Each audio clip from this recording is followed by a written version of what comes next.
चलो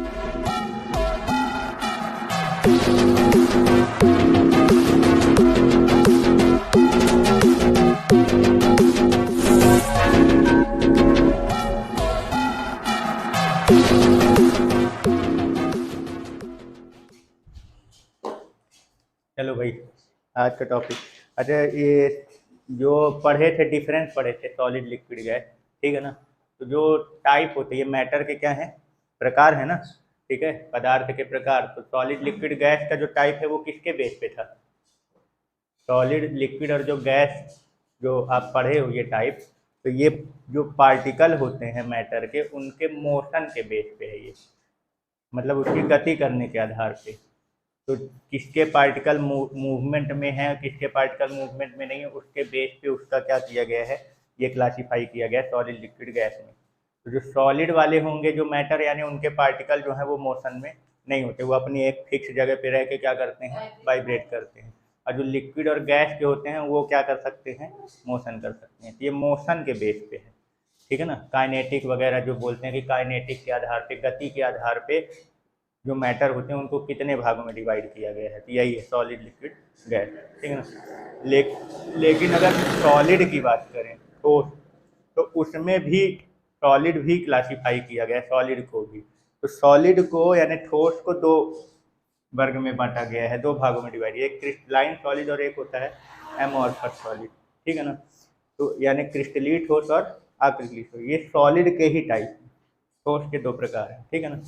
तो इसके भी, इसमें अपन लोग क्या करते हैं, सीधे डायरेक्ट डिफरेंस पढ़ते हैं। तो अगर मान लो इसके ऊपर अगर क्वेश्चन आता है तो डिफरेंस आएगा तो डिफरेंस तो लिख लोगे, लेकिन अगर किसी एक पर्टिकुलर टॉपिक पे अगर क्वेश्चन आ गया, जैसे क्रिस्टलाइन सॉलिड के बारे में बताइए, तो आप केवल एक ही साइड बस का पूरा उसमें क्या कर देना, लिख लेना, ठीक है ना, समझ गए।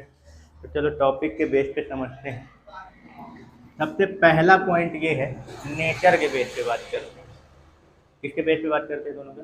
नेचर के बेस पे, यानी प्रकृति के बेस पे। तो अगर प्रकृति के आधार पे देखा जाए तो जो सॉलिड के दो टाइप हैं, क्रिस्टलाइन सॉलिड और अक्रिस्टलाइन क्रिस्टलीय सॉलिड यानी एमॉर्फस सॉलिड।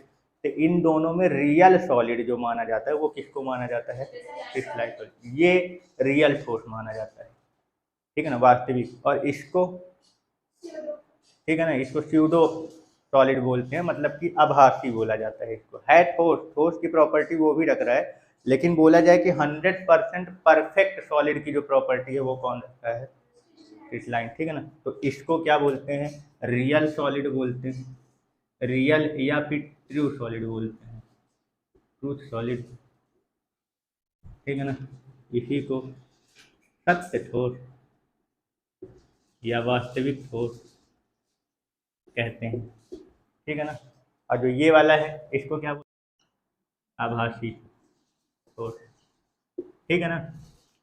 तो नेचर के हिसाब से देखा जाए तो क्रिस्टलाइन सॉलिड को क्या बोलते हैं? रियल या ट्रू सॉलिड बोलते हैं। और जो एमॉर्फस सॉलिड होता है उसको क्या बोलते हैं? स्यूडो या इमेजिनरी बोल सकते हैं, ठीक है ना। इसको एक नाम और देते हैं, इसको बोलते हैं लिक्विडेटेड सॉलिड, ठीक है ना। लिक्विडेटेड सॉलिड या लिक्विडेटेड लिक्विड भी बोलते हैं, लिक्विडेटेड लिक्विड, ठीक है ना। क्या बोलेंगे इसको? Liquidated liquid.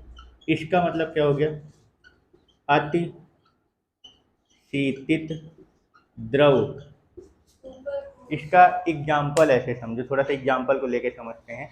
जैसे कांच होता है ना, कांच सॉलिड स्टेट में होता है, लेकिन वो रियल सॉलिड नहीं, ठीक है ना। वो कैसा है? लिक्विडेटेड लिक्विड है, मतलब कि उसको क्या किया गया, उस ग्लास को भी बनाने में पहले उसको क्या किया जाता है, जितने भी प्रोसेस उसको बनाने में जो भी मटेरियल लगता है उसको पहले क्या किया जाता है, हाई टेम्परेचर में लिक्विड स्टेट में लाया जाता है।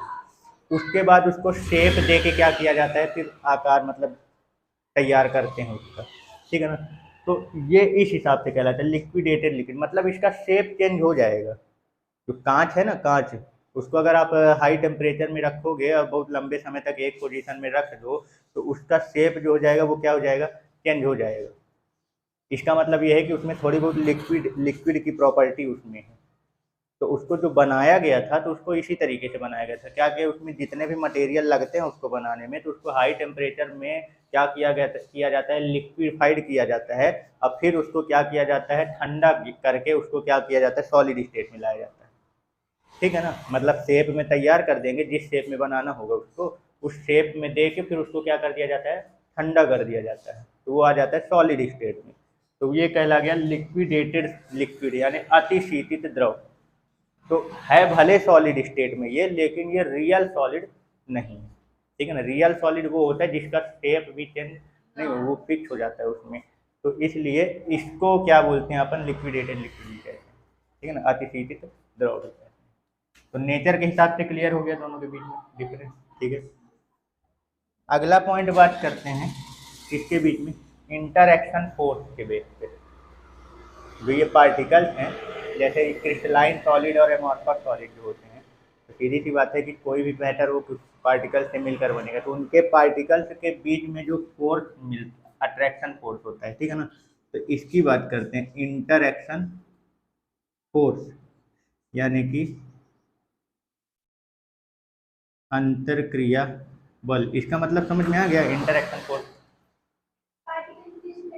हाँ, जो अपने पास मैटर है, सॉलिड है, उनकी जो जिन पार्टिकल से वो मिलकर बने, तो उनके बीच में लगने वाला जो फोर्स होता है वही क्या कहलाता है, इंटरएक्शन फोर्स।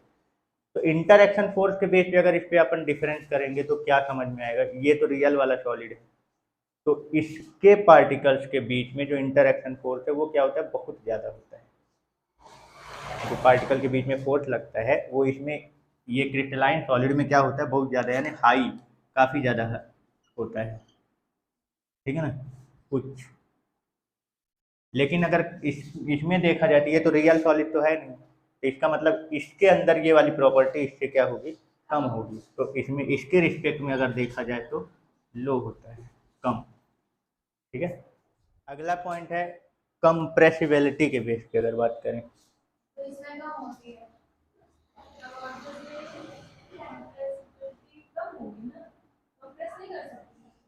कंप्रेसिबिलिटी का मतलब समझ रहे हो,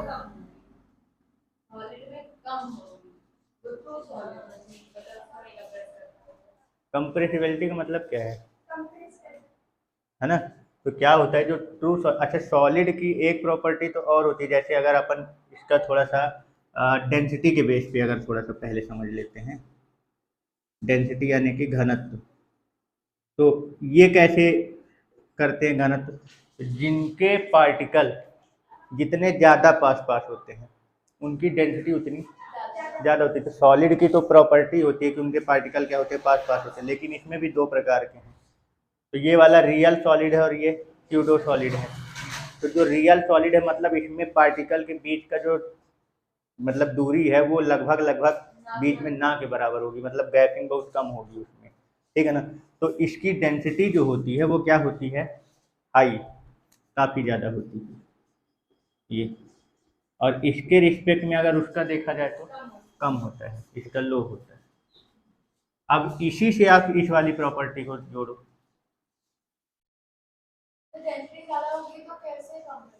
है ना भाई, जिसके बीच में गैप, किसी भी मैटर को, किसी भी ऑब्जेक्ट को आप कंप्रेस कब कर पाओगे, उसको दबा कब सकते हो, गैप हो, क्योंकि जब दबाएंगे तो उनके अंदर भाई गैप जहाँ होगी वहीं पे ना पार्टिकल जाएंगे, तो कंप्रेस हो जाएंगे। लेकिन जिसमें बीच में गैप ही नहीं है तो वो कहाँ से कंप्रेस होंगे। तो जिसकी डेंसिटी जितनी ज़्यादा होगी, यानी पार्टिकल जिसके जितने ज़्यादा पास पास होंगे, उनको कंप्रेस करना उतना ही आसान है। हाँ, तो इसकी कंप्रेसिबिलिटी जो होती है वो बहुत कम होती है, या लगभग ना के बराबर भी बोल सकते हो। ठीक है ना, मैं वेरी लो लिख दे रहा हूँ।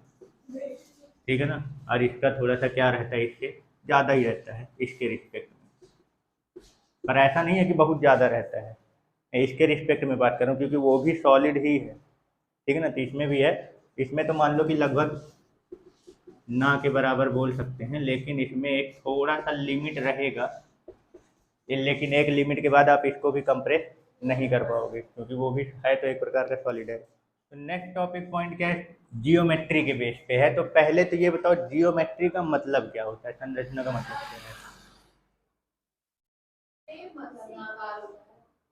हाँ, लेकिन मैं संरचना का मतलब पूछ रहा हूँ, जियोमेट्री, जियोमेट्री और शेप में डिफरेंस है।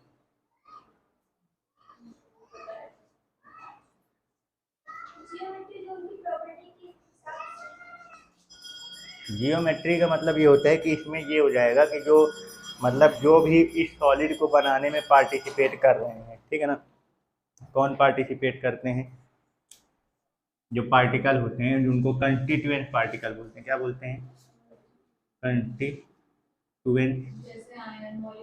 हाँ, पार्टिकल मतलब कि अवयवी कण, किसी भी पदार्थ को बनाने में भाग लेने वाले जो पार्टिकल होते हैं, किसी भी मैटर को तो उसके तैयार करने में जो भी पार्टिकल होते हैं उनको उसका क्या बोलते हैं? Constituent particle. ये कुछ भी हो सकते हैं, एटम भी हो सकते हैं, मॉलिक्यूल भी हो सकते हैं, आयन भी हो सकते हैं, है ना। एटम, मॉलिक्यूल या आयन, यानी कि परमाणु, अणु और आयन कुछ भी हो सकते हैं। क्या कुछ दिक्कत है? समझ में आया कंस्टिट्यूएंट पार्टिकल किसको बोलते हैं? तो ये कंस्टिट्यूएंट पार्टिकल जो आपस में जुड़ के जो क्रिस्टलाइन सॉलिड या एमॉर्फस सॉलिड को बना रहे हैं, तो ये इनके बनने से इनकी जो संरचना यानी स्ट्रक्चर जो बनता है, ठीक है ना, यानी कि कितने एंगल पे वो एक दूसरे से जुड़े हुए हैं, एंगल उंगल सब, बॉन्ड एंगल वगैरह सब उसमें देखा जाता है। तो वो सारी चीज़ें क्या रहती है? इनकी फिक्स रहती है। ये जो रहता है इनकी जियोमेट्री, यानी कि जो बॉन्ड एंगल हो गया, यानी कि जो कंस्टिट्यूएंट पार्टिकल आपस में जुड़ रहे हैं तो उनके बीच में कितने डिग्री का एंगल है, ये सारी चीज़ें, ठीक है ना। बंध कोण हो गया, और जैसे स्ट्रक्चर हो गया उसका, ठीक है ना। स्ट्रक्चर मतलब किस स्ट्रक्चर में, जैसे ट्राइएंगुलर पढ़े होगे ना स्ट्रक्चर, ट्राइएंगुलर हो गया, टेट्राहेड्रल हो गया यानी त्रिकोणीय हो गया, चतुष्फलकी हो गया, ये सारी चीज़ें। तो ये जो होता है इनका स्ट्रक्चर वगैरह जो होता है ये क्या रहता है? इनका फिक्स रहता है, मतलब कि समय के साथ ये चीज़ नहीं बदलती है इनकी, ये निश्चित रहती है, ठीक है ना। यानी कितना भी समय ले लो, ये समय के साथ इसके स्ट्रक्चर में किसी भी प्रकार का कोई भी चेंजेस नहीं आएगा, स्ट्रक्चर में बदलाव या चेंजेस जो है वो नहीं होता, फिक्स रहेगा, ठीक है। क्लियर हो गया? लेकिन जो ये एमॉर्फस वाले सॉलिड हैं, ठीक है ना, तो इनका जो स्ट्रक्चर है जो वो फिक्स नहीं रहता है, मतलब थोड़ा सा लंबे समय के बाद इनका स्ट्रक्चर धीरे धीरे थोड़ा सा चेंजेस देखने को मिल जाएगा, ठीक है ना। इस एग्जांपल के तौर पे आप देखे होंगे, जैसे देख कभी नोटिस करना, जो घर जो जिनमें कांच की खिड़कियाँ लगी होती हैं, इनकी कांच की जो खिड़कियाँ लगी होती हैं, तो उनका नोटिस करना कि वो जैसे ऐसे लगी रहेंगी ना, तो उनकी जो नीचे वाली तह होगी ना वो क्या हो जाती है? थोड़ी मोटी हो जाती है। अब ऊपर वाली क्या रहती है? उसके रिस्पेक्ट में पतली रहती है। इसका कारण क्या है?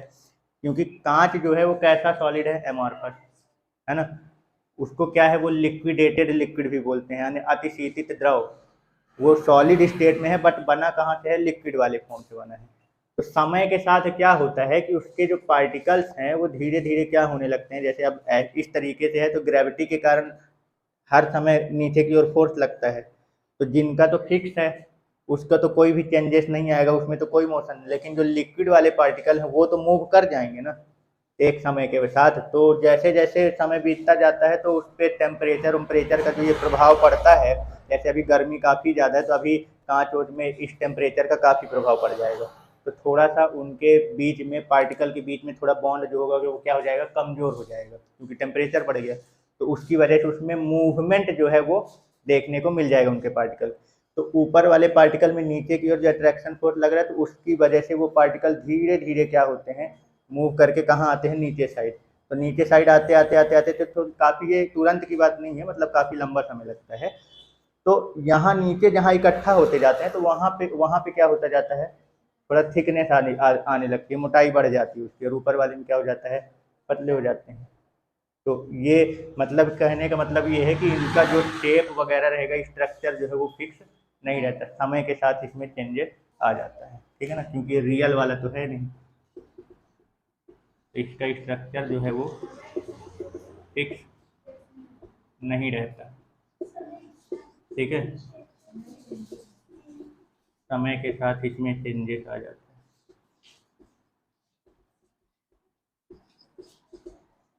ठीक, अगला पॉइंट है शेप, आकृति।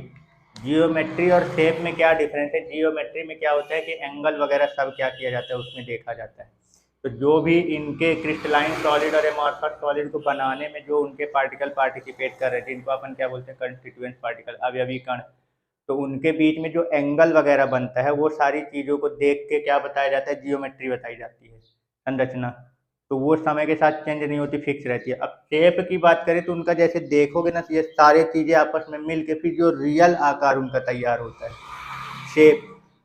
जैसे ये बॉटल है तो इसमें क्या, जैसे इसको समझो, ये बॉटल है तो ये प्लास्टिक जैसे बनी हुई है, तो इनके कंस्टिट्यूएंट पार्टिकल आपस में बने हैं तो उनका इंटरनल स्ट्रक्चर अलग होगा।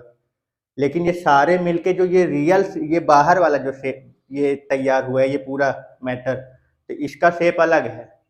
और उनके पार्टिकल का आपस में जुड़ने का शेप, मतलब वो स्ट्रक्चर अलग रहेगा, संरचना। तो वो जियोमेट्री में है।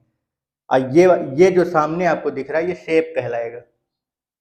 तो जो क्रिस्टलाइन सॉलिड होते हैं तो इनके शेप भी क्या होते हैं? फिक्स होते हैं। मतलब उनका जो आकृति होती है क्रिस्टलाइन सॉलिड का, तो इनका भी ये शेप वगैरह जो होता है वो क्या होता है? फिक्स होता है, निश्चित होता है।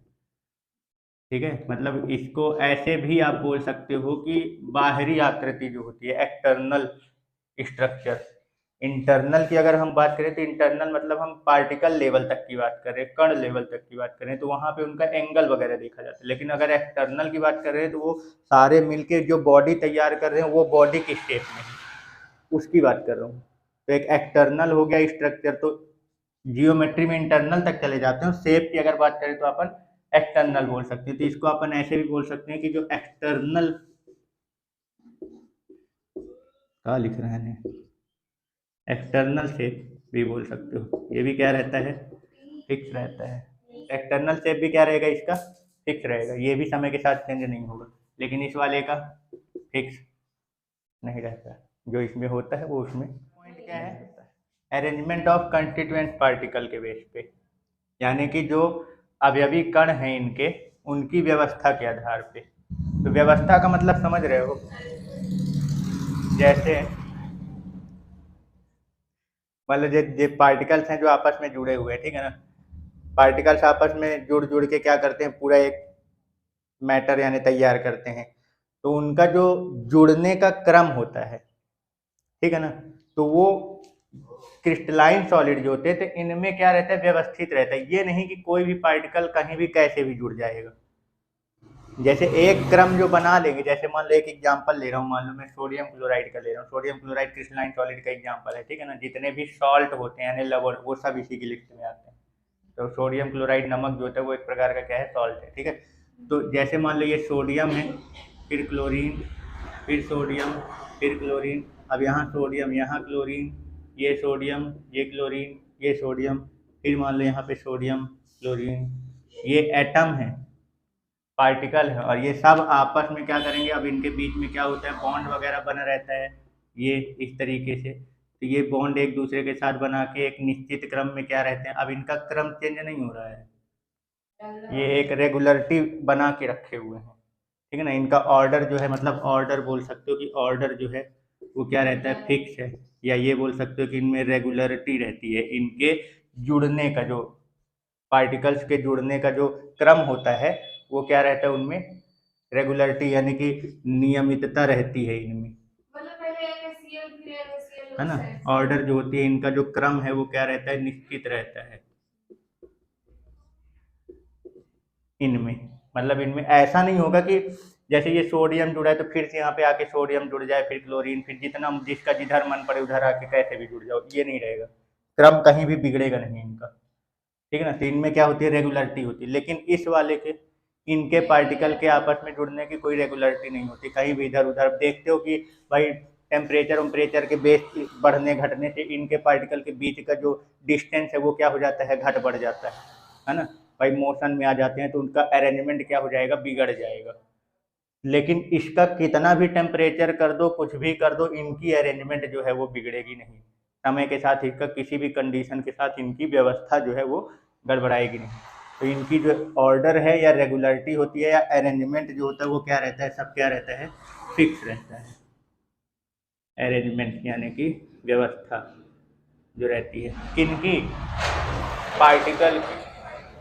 क्रिस्टलाइन सॉलिड के जो कंस्टिट्यूएंट पार्टिकल्स हैं, जो अवयवी कण हैं, उनके आपस में जुड़ने की जो ऑर्डर है, रेगुलरिटी है, व्यवस्था है, ये सारी चीज़ें क्या रहती हैं, फिक्स रहती हैं इसमें।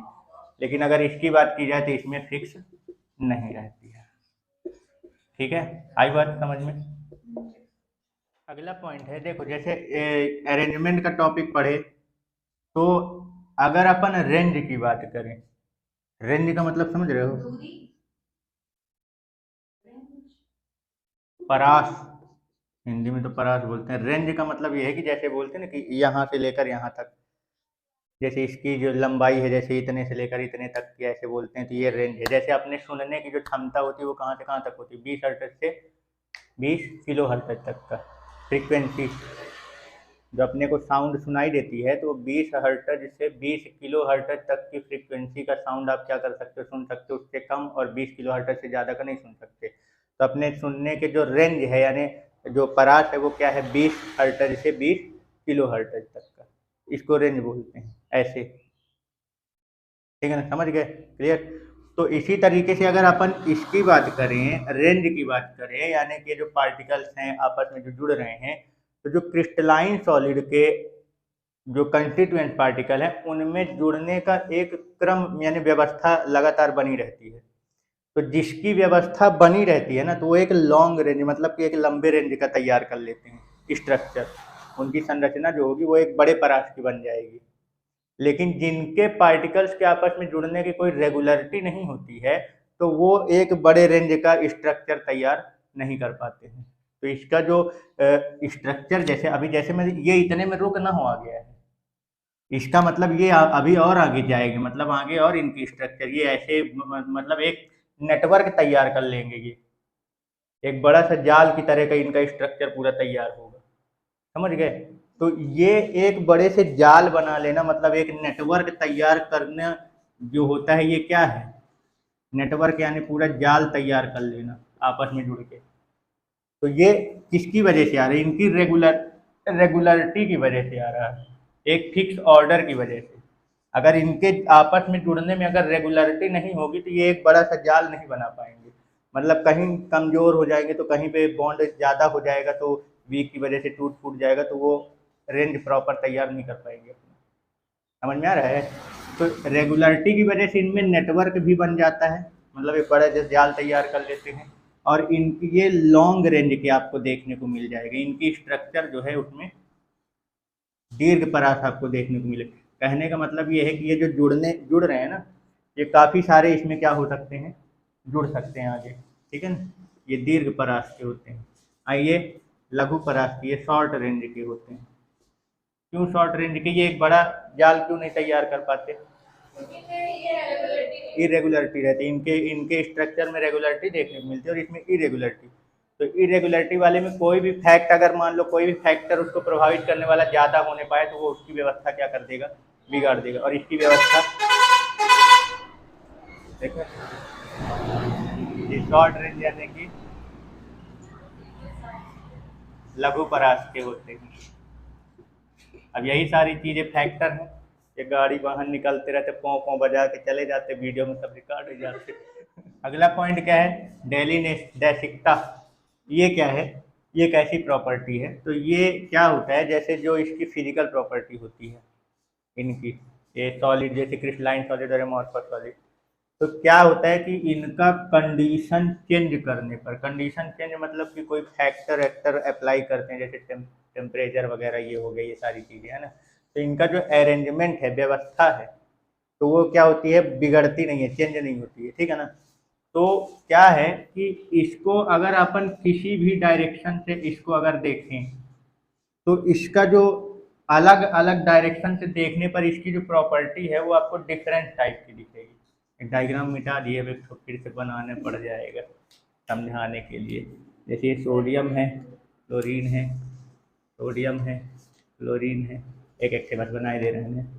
हाँ, इधर क्लोरीन, ये क्लोरीन, फिर सोडियम बन जाएगा, sodium sodium sodium sodium chlorine chlorine, ऐसे समझे इतने बस में। देखो अगर मान लो मैं इसको इस डायरेक्शन से देखता हूँ ऐसे सीधे, ठीक है ना, तो इसकी व्यवस्था कैसी दिख रही तुमको? सोडियम क्लोरीन ऐसे दिखेगी। ये बॉन्ड बना हुआ है, आगे ऐसे बॉन्ड और भी आगे बढ़ते जा सकते हैं ये।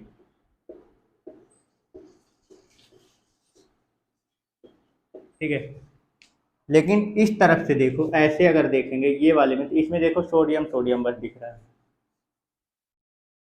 ये वाली डायरेक्शन से ऐसे देख रहे हैं तो सोडियम पहले आ रहा, फिर क्लोरीन, फिर सोडियम, ऐसे आ रहा। इस वाले में देखो थोड़ा चेंज हो गया, पहले क्लोरीन है, फिर सोडियम है, फिर क्लोरीन है, ठीक है ना। अब इस इधर से अगर देखेंगे तो इधर साइड से केवल कौन दिख रहा है? तो यानी कि अगर अपन इसको डायरेक्शन चेंज कर रहे हैं तो इसका अपने को जो अरेंजमेंट है, मतलब कि जो पार्टिकल हैं वो अलग अलग प्रकार के दिख रहे हैं जुड़ने में। यानी कि दिशा बदलने के साथ जिसकी प्रॉपर्टी क्या हो जाती है? चेंज हो जाती है, ठीक है ना। तो उसको क्या बोलते हैं? एनआइसोट्रॉपिक बोलते हैं, ये कहलाता है। और अब जैसे एक और एग्जांपल ले लो, ये देखें ना, इसको पहले इधर साइड से देखें तो ये सोडियम, ये समझने के लिए बता रहा हूँ कि अपन अगर अलग अलग डायरेक्शन से देखते हैं तो उसका जो प्रॉपर्टी है वो क्या हो रही है अपने को? डिफरेंट टाइप की दिख रही है, ठीक है ना। तो यहाँ से देखो, इधर साइड से देख रहे हैं तो सोडियम क्लोरीन सोडियम ये पैटर्न चल रहा है, लेकिन इस वाले में देखो तो पैटर्न चेंज हो गया, पहले क्लोरीन आ रहा, फिर सोडियम, फिर क्लोरीन। इधर साइड से देखो तो इधर साइड से इस वाली लाइन में आगे देखो तो इसमें केवल सोडियम सोडियम दिख रहा है, और इस वाले में देखो तो इधर कौन दिख रहा है? मतलब तुम इसमें एकदम क्लियरिफाई कर लोगे, मतलब इसमें एकदम अच्छे से तुम क्लियर करके बता सकते हो कि किस डायरेक्शन में इसकी प्रॉपर्टी कौन सी है। और ये भी आप किसकी वजह से वेरीफाई कर पा रहे हो? इसके रेगुलरिटी की वजह से। इसमें रेगुलरिटी बनी हुई है लगातार कंटिन्यू, इस वजह से आप इसको क्या कर पा रहे हो? डिफाइन कर पा रहे हो, अलग अलग डायरेक्शन से आप इसको देख के बता पा रहे हो कि ये किधर से कैसा इसका ऑर्डर चल रहा है जुड़ने का, ठीक है ना। अब दूसरा एग्जांपल समझते हैं। जैसे मान लो कि अपन किसकी बात करते हैं? इसका एमॉर्फस सॉलिड की बात करते हैं। तो इनके जो पार्टिकल आपस में जुड़ते हैं उनकी कोई क्रम जो है वो व्यवस्थित नहीं रहती है, ठीक है ना। तब जैसे मान लो दो प्रकार के पार्टिकल मैं बना रहा हूँ, ये रेड वाले हैं, बीच में मान लो ये ब्लू वाले हैं, सॉरी ब्लैक में है ये। अब जरा ये बताओ, अब इनकी कोई जुड़ने का इनकी कोई व्यवस्था तो है ही नहीं। अब तुम इसको चाहे इधर से देखो इधर से देखो, तो तुमको सब तरफ से एक ही जैसा दिखेगा वो। क्यों? क्योंकि कोई व्यवस्था ही नहीं है, तो हम क्लियरिफाई कर ही नहीं पा रहे हैं कि इधर से किस प्रकार की इसकी अरेंजमेंट चल रही है, इधर से कैसे चल रही है, इधर से कैसे चल रही है। तो ये इसको तुम देखोगे चारों तरफ से तो ये तुमको हर तरफ से एक ही जैसे दिखाई देगा। आई बात समझ में? तो इसका कारण क्या है? इनकी इरेगुलरिटी। और इसमें आप क्लियर कैसे कर पा रहे हो? डायरेक्शन चेंज करके आप इसमें कैसे बता पा रहे हो कि इधर? तो इनके अरेंजमेंट में, इनके जुड़ने में रेगुलरिटी है, इस वजह से आप इसको क्लियरिफाई कर पा रहे हो, क्लासिफाई कर पा रहे हो कि किधर से इसका कैसा व्यवस्था है। लेकिन इसकी व्यवस्था आप नहीं बता पाओगे, ये इसको देखोगे तो हर जगह से तुमको एक ही जैसे दिखाई देगा। आई बात समझ में? तो जो जिसकी प्रॉपर्टी हर जगह से अलग अलग डायरेक्शन से सेम दिखाई दे, उसको सेम वाले को कौन सा बोलेंगे? आइसोट्रॉपिक बोलेंगे ना। तो जो एमॉर्फस सॉलिड होते हैं इनको क्या बोलते हैं? आइसोट्रॉपिक भी बोलते हैं। तो आइसोट्रॉपिक मतलब होता है समदैशिक। क्या होते हैं ये? समदैशिक, हर दिशा से समान दिखाई देते हैं, ठीक है ना। और इसको क्या बोलेंगे? एनआइसोट्रॉपिक बोलेंगे इसको, यानी कि विषमदैशिक होते हैं, ठीक है। देखो अगला प्रॉपर्टी, किस प्रॉपर्टी के बेस पे अपन इसका डिफरेंस कर रहे हैं? क्लीवेज। क्लीवेज यानी विदलन, इसका मतलब क्या होता है? तो देखो, जैसे अपन जैसे जो क्रिस्टलाइन सॉलिड और एमॉर्फस सॉलिड है, ठीक है ना, तो इनके जो कंस्टिट्यूएंट पार्टिकल्स होते हैं उनकी जो जुड़ने की व्यवस्था होती है वो क्या रहती है? फिक्स रहती है, अरेंजमेंट जो है वो चेंज नहीं होगी, ठीक है ना। तो अगर आप क्या करोगे, इनको क्रिस्टलाइन सॉलिड को, इनको अगर आप क्या करते हो? कट करते हो, काटते हो। अगर किसी पैनी धार हथियार जो होते, चाकू वाकू जैसे हो गया या कोई भी चीज़ से अगर क्या करते हो आप इनको काटते हो, तो जब इनका काटोगे ना तो जो लेयर बनेगी, काटने के बाद जो बीच में लेयर तैयार होती है, दूसरी जो लेयर आती है, तो इनके जो लेयर होंगे ना वो एकदम क्या होते हैं, प्लेन कटते हैं। क्या होते हैं, प्लेन कटते हैं पूरा लेयर जो होता है, ठीक है ना। और इनका जो नया लेयर बनेगा काटने में, उनमें जो पार्टिकल की अरेंजमेंट होगी वो भी क्या रहेगी, एकदम रेगुलर रहेगी, वो बिगड़ेगी नहीं। ये चीज़ है, यानी जो नया लेयर है वो प्लेन तो रहेगा ही रहेगा, प्लस जो पार्टिकल्स का अरेंजमेंट है, जो अरेंजमेंट है यानी जो व्यवस्था है वो भी क्या रहेगी, रेगुलर ही रहेगी, वो चेंज नहीं होगी। इस प्रॉपर्टी को ही क्या बोलते हैं, क्लीवेज कहते हैं, ठीक है ना। मतलब कहने का मतलब ये है कि उसको काटने पे उनकी जो पार्टिकल्स की अरेंजमेंट है वो चेंज नहीं होगी, वो वही रहेगी, और जो नई सतह आपको मिलेगी वो एकदम प्लेन मिलेगी, आपको समतलीय मिलेगी।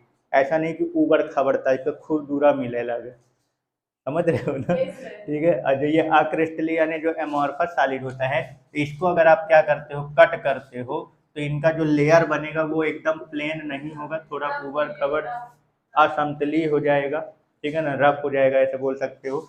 और जो अरेंजमेंट है वो तो पहले से नहीं था, तो बाद में तो रहेगा ही नहीं, तो अरेंजमेंट भी जो है वो नहीं रहेगा। अगला डिफरेंस किसके बेस पे बना रहे हैं, melting point and boiling point, गलनांक और क्वथनांक। तो पहले तो बताओ मेल्टिंग पॉइंट और बॉइलिंग पॉइंट क्या है। वह टेम्परेचर, ये टाइप का टेम्परेचर, किस टाइप का, वो टेम्परेचर जिस पर सॉलिड जो होता है वो मेल्ट होकर लिक्विड फॉर्म में कन्वर्ट हो जाता है, उसको मेल्टिंग पॉइंट।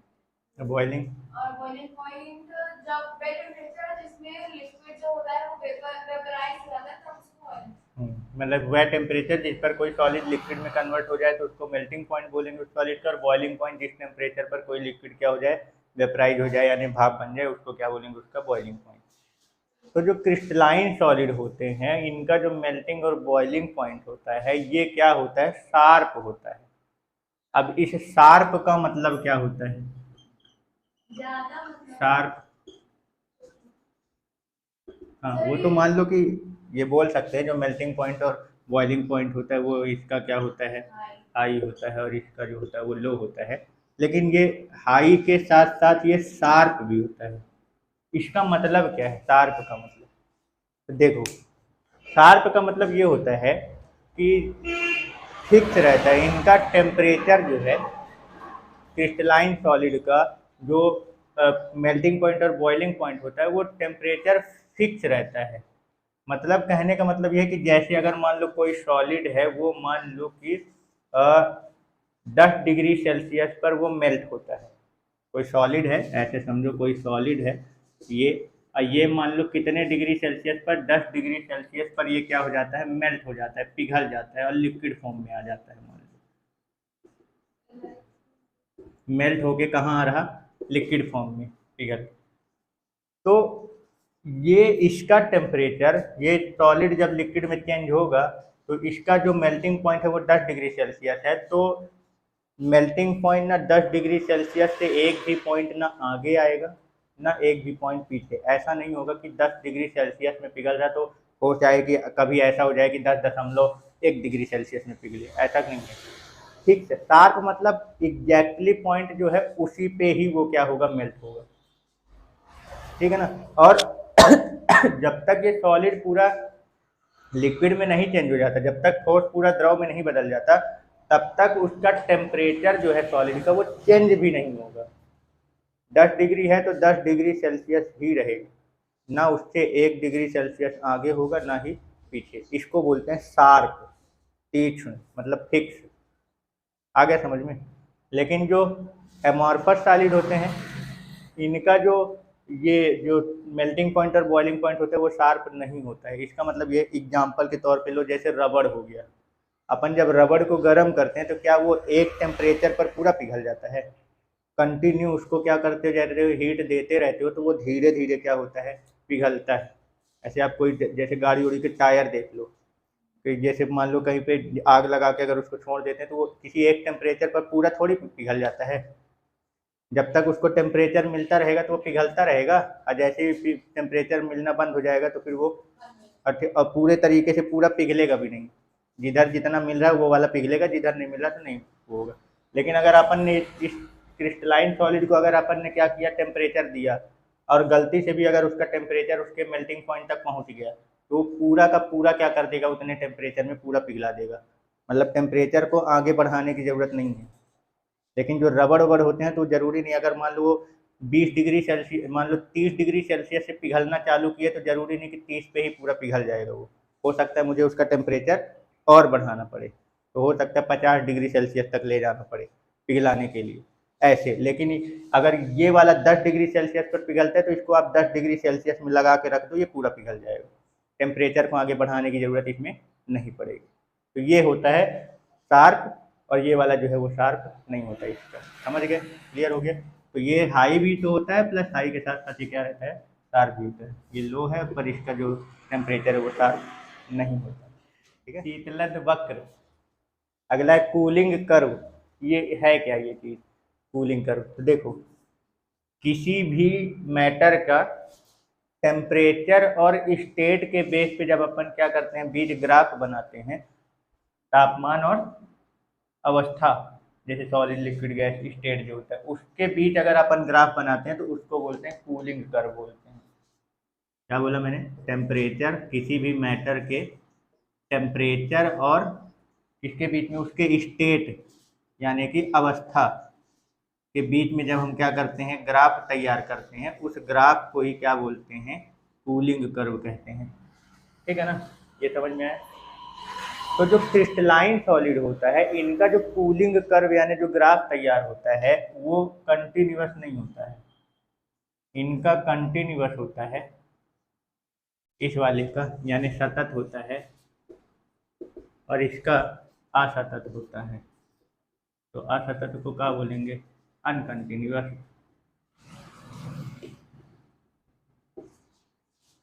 ठीक है। अब ये क्या है इसको समझो। तो देखो, अभी जैसे इसके पहले हम लोगों ने पढ़ा था मेल्टिंग पॉइंट और बॉइलिंग पॉइंट के बारे में, तो क्या बताए थे, क्रिस्टलाइन सॉलिड के बारे में क्या पढ़े थे कि इनका जो मेल्टिंग पॉइंट और बॉइलिंग पॉइंट होता है वो क्या होता है, शार्प होता है। शार्प का मतलब क्या हुआ, फिक्स। और ये भी बताया था कि जब तक जैसे मान लो सॉलिड है, उस जिस टेम्परेचर पर वो मेल्ट होता है, तो जब टेम्परेचर उसका बढ़ाओ तो जैसे वो उस टेम्परेचर पर पहुंच जाएगा, तो जब तक वो सॉलिड पूरा मेल्ट नहीं हो जाएगा, जब तक पूरा लिक्विड में नहीं चेंज हो जाएगा, तब तक उसका टेम्परेचर आगे नहीं बढ़ेगा, वहीं पे रहेगा। ठीक है ना? और जब पूरा लिक्विड में चेंज हो जाएगा फिर उसके बाद उसका टेम्परेचर बढ़ाओगे तो वो टेम्परेचर क्या होगा, इंक्रीज होगा उसका। ठीक है ना? तो अगर समझ, अब इसी चीज़ को थोड़ा सा ग्राफ में समझना। जैसे मान लिया टेम्परेचर है और ये स्टेट का है, तापमान और किसी मैटर की अवस्था के बीच में अपन क्या कर रहे हैं, ग्राफ बना रहे हैं। ठीक है ना? तब देखो, मान लेते कोई मैटर है, उसका वो अभी सॉलिड स्टेट में है, उसका अपन क्या कर रहे हैं, टेम्परेचर क्या कर रहे हैं, बढ़ा रहे हैं। ठीक है ना? टेम्परेचर बढ़ाते बढ़ाते मान लो कहाँ पहुँच गया ये, यहाँ पे ऐसे समझो, मान लो कि 20 डिग्री सेल्सियस पर पहुँच गया। अब एक सॉलिड है जिसका मेल्टिंग पॉइंट कितना है, 20 डिग्री सेल्सियस। ठीक है ना? तो अब जैसे ही इसका आप टेम्परेचर बढ़ाओगे तो टेम्परेचर जैसे जैसे बढ़ता जाएगा तो ये क्या हो जाएगा, मतलब यहाँ पे आके ये 20 डिग्री सेल्सियस पे, सॉरी स्टेट यहाँ है, टेम्परेचर यहाँ है, ये टेम्परेचर बढ़ाएंगे जैसे 20 डिग्री सेल्सियस पर पहुँचेगा तो ये क्या हो जाएगा, लिक्विड स्टेट में कन्वर्ट होना चालू हो जाएगा। ठीक है ना? अब इसका तुम आगे टेम्परेचर अभी बढ़ाओ पर ये आगे अभी इसका स्टेट चेंज नहीं होगा, मतलब ये सॉलिड में है, अभी ये पूरा लिक्विड में चेंज हो रहा है, अभी लिक्विड में ही है, और टेम्परेचर अभी भी अपन क्या कर रहे हैं, बढ़ा रहे हैं। आ रहा कुछ समझ में? स्टेट इसका रुक गया है, यहाँ पे सॉलिड था, टेम्परेचर बढ़ाते गए, टेम्परेचर बढ़ाते बढ़ाते धीरे धीरे वो लिक्विफाइड में जा रहा है। अब फिर जैसे ही 10 डिग्री सेल्सियस में पहुंचा, वहाँ से वो पूरा पिघलना क्या हो गया, चालू हो गया। लेकिन अब वहाँ पे इसका टेम्परेचर जो है जैसे 20 डिग्री सेल्सियस पे है, तो अभी यहाँ पे इसको कर रहे हो, लेकिन अभी ये जब तक पूरा लिक्विड में नहीं चेंज हो जाएगा तब तक इसका आगे जो है वो टेम्परेचर जो है वो नहीं बढ़ेगा। ठीक है ना? समझ गए? उल्टा बना दिया, मैच नहीं कर रहा, इधर स्टेट कर दो और इधर टेम्परेचर कर दो, ये। हाँ, अब ये ऐसे ना रुकेगा टेम्परेचर, है ना, ये टेम्परेचर बढ़ा रहे हैं 20 डिग्री सेल्सियस तक, मान लो यहाँ पे पहुँच गया, तो अब ये लिक्विड में कन्वर्ट हो रहा है और टेम्परेचर क्या हो गया, रुक गया है। अब आगे टेम्परेचर नहीं बढ़ रहा है। जब तक ये पूरा लिक्विफाइड में नहीं हो जाएगा, लिक्विड में नहीं कन्वर्ट हो जाएगा, तब तक इसका टेम्परेचर यहीं पे 20 डिग्री सेल्सियस में ही क्या रहेगा, रुका रहेगा, आगे नहीं बढ़ेगा। अब मान लो ये सॉलिड पूरा लिक्विड में कन्वर्ट हो गया, इधर सॉलिड था, इस वाले हिस्से में ये वाला जो हिस्सा दिख रहा है, ये वाला लिक्विड वाला स्टेट है। अब मान लो ये सॉलिड पूरा लिक्विड में कन्वर्ट हो गया, अब इसका टेम्परेचर बढ़ना क्या हो जाएगा, चालू हो जाएगा। अब इसका टेम्परेचर मान लो लिक्विड का टेम्परेचर बढ़ रहा है, ये बढ़ते बढ़ते बढ़ते मान लो अब यहाँ पे पहुँच गया। अब कितने डिग्री सेल्सियस में मान लो पहुँच गया, 50 डिग्री सेल्सियस। अब मान लेते हैं इसका 50 डिग्री सेल्सियस जो है वो इसका क्या है, बॉइलिंग पॉइंट है। तो जैसे इसका टेम्परेचर, इस लिक्विड का टेम्परेचर कहाँ पहुँचेगा, 50 डिग्री सेल्सियस में, तो अब ये क्या होने लगेगा, बॉयल होने लगेगा, वेपराइज होने लगेगा। लेकिन अब इसका यहाँ पे टेम्परेचर क्या हो जाएगा, रुक जाएगा, ठीक है ना। और इसका अब यहाँ पे ये ऐसे इस 50 डिग्री सेल्सियस पर इसका ग्राफ जो है वो कैसा हो जाएगा, स्ट्रेट बन जाएगा, ये आगे नहीं बढ़ेगा। तो ये वाला क्या हो गया, इधर का लिक्विड हो गया, ये गैस वाला हो गया, और ये वाला हिस्सा जो है ये सॉलिड। तो ये देखो, रेगुलरिटी का मतलब समझ रहे हो, लगातार बढ़े लगातार घटे ऐसा, पर इसमें रेगुलरिटी नहीं, मतलब ये कंटिन्यूअस नहीं है। पहले बढ़ाया तो बढ़ा, जैसे ही अपने मेल्टिंग पॉइंट में पहुंचा उसका टेम्परेचर क्या हो गया, रुक गया। मैं बढ़ा रहा हूँ लेकिन इसका टेम्परेचर क्या हो गया, रुक गया। ये जब तक पूरा लिक्विड में नहीं कन्वर्ट हुआ तब तक ये टेम्परेचर आगे नहीं बढ़ रहा है। और जैसे ही ये पूरा लिक्विड में कन्वर्ट हो जाएगा तो फिर अब लिक्विड का टेम्परेचर बढ़ना चालू हो जाएगा, और फिर टेम्परेचर बढ़ा, और जैसे ही अपने बॉइलिंग पॉइंट में पहुंचा तो फिर से इसका ग्राफ क्या हो गया, यहाँ पे रुक गया। अब ये आगे नहीं जा रहा है, क्यों, क्योंकि अब वो किस में कन्वर्ट हो रहा है, गैस में। तो इसमें कंटिन्यूअस नहीं है, बढ़ा फिर रुक गया, बढ़ा फिर रुक गया। लेकिन जो ये वाले एमॉर्फस वाले, एमॉर्फस सॉलिड, रबड़ वबड़ हो गया, प्लास्टिक हो गया, तो उसको तुम क्या करो, उनको जब तुम टेम्परेचर दोगे तो तुम उनको कंटिन्यू देते रहो, उनको बढ़ाते रहो। वैसे भी उनका शार्प तो होता नहीं, ठीक है, जरूरी नहीं कि एकदम स्ट्रेट ही जाए, थोड़ा आगे पीछे ऐसे ऐसे जा सकता है, ठीक है। पर कंटिन्यू आपको क्या करना पड़ेगा, उसको बढ़ाना पड़ेगा। कहीं पे ऐसा नहीं है कि वो एक टेम्परेचर पा जाए तो वहाँ पे पूरा वो पिघल जाए फिर आगे बढ़ेगा, ऐसा कुछ नहीं है। उसको कंटिन्यू टेम्परेचर देना पड़ेगा उसको मेल्ट करने के लिए। लेकिन जो क्रिस्टलाइन वाले हैं उनका शार्प होने की वजह से जब लिक्विड अपने मेल्टिंग पॉइंट में पहुंचेंगे तो उनका टेम्परेचर रुक जाएगा जब तक पूरा लिक्विड में नहीं कन्वर्ट हो जाए। फिर जब पूरा लिक्विड में कन्वर्ट हो जाएगा तो फिर से उनका टेम्परेचर क्या होगा, बढ़ेगा, और जैसे ही बॉइलिंग पॉइंट में पहुंचेगा तो फिर से वहाँ उनका टेम्परेचर फिर रुक जाएगा। और कब तक रुका रहेगा, जब तक वो पूरा गैस में कन्वर्ट नहीं हो जाएगा। और जबकि तुम इधर से कंटिन्यू टेम्परेचर क्या कर रहे हो, बढ़ा रहे हो। और इसमें तुम कंटिन्यू बढ़ाते रहो, ऑब्जेक्ट का टेम्परेचर भी कंटिन्यू बढ़ता ही रहेगा, ठीक है ना, समझ गए। हाँ, ये एग्जाम्पल कुछ लिखे हुए हैं, ठीक है ना, तीन को ध्यान से। साल्ट जो होते हैं तो सॉल्ट में जितने भी, जैसे NaCl हो गया, सोडियम क्लोराइड हो गया, मतलब मेटल और नॉन मेटल आपस में मिलके क्या बनाते हैं, धातु और अधातु आपस में मिलके क्या बनाते हैं, है ना। तो सॉल्ट प्लस वाटर तो ये हो गया, वो तो एसिड और बेस मिलके बनाते हैं। मेटल और जो नॉन मेटल है वो आपस में मिलके क्या करते हैं, सॉल्ट का ही निर्माण करते हैं, ठीक है ना। जैसे आप क्या ले लो, सोडियम ले लो, मैग्नीशियम ले लो, कैल्शियम ले लो, और उधर साइड से मान लो क्या ले लो, क्लोरीन, ब्रोमीन, आयोडीन, ये सब ले लो, उनको आपस में क्या करो, मिलाओ, तो जो भी बनता है कंपाउंड वो सॉल्ट में आते हैं। डायमंड हो गया, ग्रेफाइड हो गया, आयोडीन हो गया, नैप्थलीन, बेंजोइक एसिड, ये सब किसके एग्जाम्पल है, क्रिस्टलाइन के, ठीक है ना। और ये जो रबड़ हो गए, ये भी मतलब सॉलिड स्टेट में होते हैं कि नहीं होते हैं भाई। सॉलिड स्टेट मतलब ऐसा ना समझना कि एकदम ठोस है, जरूरी है ठोस ही में रहे, रिजिड हो भाई, उसके भी पार्टिकल मूव तो नहीं कर रहे हैं ना रबड़ के, तो वो सॉलिड स्टेट में ही माना जाएगा। तो रबड़ हो गए, प्लास्टिक हो गए, ग्लास हो गए, ये सब किस में आते हैं, एमॉर्फस में, ठीक है ना।